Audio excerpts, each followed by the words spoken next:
अरावली का केस इस समय पूरे देश में चर्चा का विषय बना हुआ है। आइए हम समझते हैं कि ये अरावली का केस है क्या, क्यों पूरे देश में एकाएक जो है भूचाल सा आ गया। तो सबसे पहले हमें समझना है कि ये पूरा मामला क्या है। अरावली पर्वतमाला से जुड़ा मामला कई वर्षों यानी 1985 से उच्चतम न्यायालय में विचाराधीन है, जिसका मूल प्रश्न यह रहा है कि अरावली पहाड़ियाँ आखिर क्या हैं, उन्हें कैसे परिभाषित किया जा सकता है। ये एक प्रश्न रहा है जो उच्चतम न्यायालय में हमेशा विचाराधीन रहा कि आखिर अरावली पहाड़ियाँ है क्या, उन्हें कैसे परिभाषित किया जाए। इस मुद्दे पर अलग अलग राज्यों ने अलग अलग परिभाषाएं अपनी लागू की थी, जिससे खनन, निर्माण और जो पर्यावरण संरक्षण को लेकर भ्रम बना हुआ था, ये सारी चीज़ें थी। हालिया सुनवाई में अभी हाल ही में सुप्रीम कोर्ट ने सुनवाई की है, उसमें केंद्र सरकार द्वारा प्रस्तावित वैज्ञानिक परिभाषा को स्वीकार किया। यानी केंद्र सरकार ने एक परिभाषा दी थी जिसको सुप्रीम कोर्ट ने स्वीकार किया, जिसके अनुसार जिस भूभाग की ऊंचाई आसपास के सामान्य धरातल से कम 100 मीटर अधिक है, वही अरावली हिल मानी जाएगी। यानी आसपास का जो इलाका है उससे जो है 100 मीटर अगर कोई ऊंचाई है तो उसको अरावली पहाड़ियाँ मान ली जाएगी। यदि ऐसी दो या अधिक पहाड़ियाँ 500 मीटर के दायरे में हैं तो उन्हें अरावली रेंज कहा जाएगा। यानी दो पहाड़ियाँ अगर मिल जाती हैं तो उसको अरावली रेंज कहा जाएगा। सरकार का तर्क क्या है? सरकार का तर्क है कि इससे पूरे देश में एक समान और स्पष्ट परिभाषा लागू होगी कि आखिर अरावली पहाड़ियाँ या मतलब कि पहाड़ियाँ किसको कहा जाए। हालांकि इसी बिंदु पर विवाद शुरू हो गया, क्योंकि आप जो है सामान्य धरातल से 100 मीटर की ऊंचाई को आप पहाड़ियाँ मार रहे हैं, उसके नीचे की चीज़ों को पहाड़ियाँ नहीं मार रहे।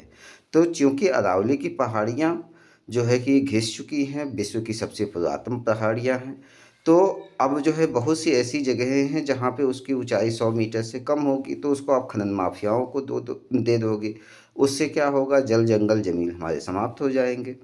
हालांकि इसी बिंदु पर विवाद शुरू हुआ, क्योंकि अरावली केवल ऊंचाई नहीं बल्कि एक पूरा पारिस्थितिकी तंत्र है, यानी इकोसिस्टम है। अब समझिए नुकसान क्या है। तो सबसे पहले हम देखते हैं राजस्थान को क्या हानि होगी। उपलब्ध सरकारी और तकनीकी अध्ययनों के अनुसार राजस्थान में मौजूदा अरावली पहाड़ियों में से 90% पहाड़ियाँ 100 मीटर से कम की ऊंचाई की शर्त पूरा नहीं करती हैं। यानी जो है कि अगर आप 90% पहाड़ियों को देखोगे तो आपको ये लगेगा कि ये 100 मीटर से कम ही है। यानी आप देखेंगे तो 90% पहाड़ियाँ ही नहीं आपको दिखेगी जो आपने परिभाषा दी है और जिसको सुप्रीम कोर्ट ने एक्सेप्ट किया है। इसका सीधा सा अर्थ क्या होगा कि राजस्थान की केवल 8 से 10 पहाड़ियाँ ही अरावली की कानूनी परिभाषा में आएंगी, जो करीब 90% जो पहाड़ियाँ हैं संरक्षण कानूनों से बाहर हो सकती हैं। अब यह तथ्य जो है बेहद गंभीर है। क्यों? क्योंकि 90% पहाड़ियाँ ही नहीं रहेंगी, आप उसको खनन माफियाओं को दे दोगे, भूमि माफियाओं को दे दोगे। इससे बचेगा क्या? पूरा अरावली रेंज ही खत्म हो जाएगा। अरावली का सबसे बड़ा हिस्सा राजस्थान में स्थित है। ये छोटी और मध्यम ऊंचाई वाली पहाड़ियाँ ही हैं जो वर्षा जल को रोकती हैं, भूजलन पुनर्भरण करती हैं, धूल भरी आंधियों को और जगह पे आने से रोकती हैं, थार रेगिस्तान के फैलाव में बाधा बनती हैं। यानी थार रेगिस्तान के को फैलने नहीं देती हैं। विशेषज्ञ ये चेतावनी दे रहे हैं कि यदि ये पहाड़ियाँ संरक्षण से बाहर हुई तो अलवर यानी राजस्थान में जो अलवर है, जयपुर है, दौसा, सीकर, झुंझुनू, उदयपुर, राजसमंद जैसे ज़िले हैं, वहाँ पे भूजल का जो है स्तर गिर जाएगा, सूखे की तीव्रता बढ़ेगी, खनन और अनियंत्रित निर्माण को बढ़ावा मिलेगा। अब देखिए कितना खतरनाक है कि आपने कह दिया कि 100 मीटर से नीचे की जो है उसको पहाड़ी माना ही नहीं जाएगा। यानी जो है कि क्या है, खनन माफियाओं को अब दे दोगे, अनियंत्रित निर्माण बढ़ेगा, अब भूजल भी वहाँ पे गिरेगा, सूखे की तीव्रता बढ़ेगी, यानी बहुत ज़्यादा मात्रा में आप देखेंगे मरुस्थल का फैलाव होगा। राजस्थान जो है पहले से ही जल संकटग्रस्त राज्य है। ऐसे में अरावली का कमज़ोर होना केवल पर्यावरणीय नहीं बल्कि आर्थिक, सामाजिक और स्वास्थ्य संकट को जन्म देगा।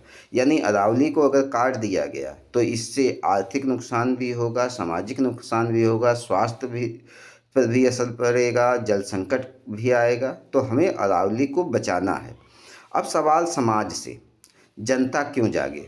अब यह समझना ज़रूरी है कि यह लड़ाई केवल अदालत या सरकार की नहीं है, यह लड़ाई समाज की है। क्योंकि अदालतें सरकार के हिसाब से अपना फैसला सुनाएंगे, तो इस चीज़ से हमें बचना होगा और समाज को एकजुट होकर इस लड़ाई को लड़ना होगा, अपने पर्यावरण को बचाने के लिए, अपनी संस्कृति को बचाने के लिए, अपने जल जंगल ज़मीन को बचाने के लिए।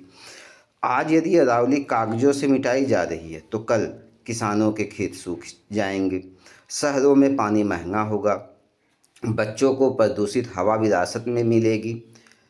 सबसे खतरनाक बात यह है कि अरावली का नुकसान वापस सुधरने वाला नहीं है। अगर एक बार पहाड़ कट गए तो फिर वो दोबारा वापस नहीं होंगे। एक बार अगर पहाड़ कटे, जलधाराएं टूट गईं, जंगल नष्ट हुए, तो उन्हें वापस लाने में सदियां लग जाएंगी। इसलिए अब चुप रहना, तटस्थता नहीं, भविष्य के साथ खिलवाड़ होना। जनता को सवाल पूछने होंगे। किससे?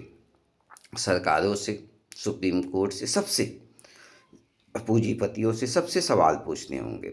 क्या विकास का मतलब प्रकृति को खत्म करना है? क्या हमारे बच्चों का हक आज के मुनाफे से कम है? यानी आप मुनाफा कमाने के चक्कर में अपने सारी चीज़ों को नुकसान कर रहे हैं। अरावली बचाओ, क्योंकि यह सिर्फ पहाड़ नहीं, जीवन रेखा है। अगर अरावली बचेगी तभी राजस्थान बचेगा। अगर आज आवाज़ उठी तो कल सुरक्षित होगा। और ये जन जागरूकता का संदेश है, सबको समझना होगा, सबको जानना होगा। आइए देखते हैं, ये जो है अरावली पर्वतमाला का विस्तार है। आप ये जानते हैं 4 राज्यों में ये फैली हुई पहाड़ियाँ हैं। 4 राज्यों में ये फैली हुई पहाड़ियाँ हैं।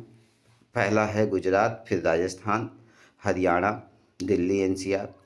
तो ये इसमें देखिए गुजरात का पालनपुर है, फिर गुरु शिखर है जो माउंट आबू पर है, राजस्थान में उदयपुर, फिर आपका अजमेर, जयपुर, दिल्ली, ये रायसीना हिल है। तो आपको समझना होगा कि हमें अरावली को बचाना है।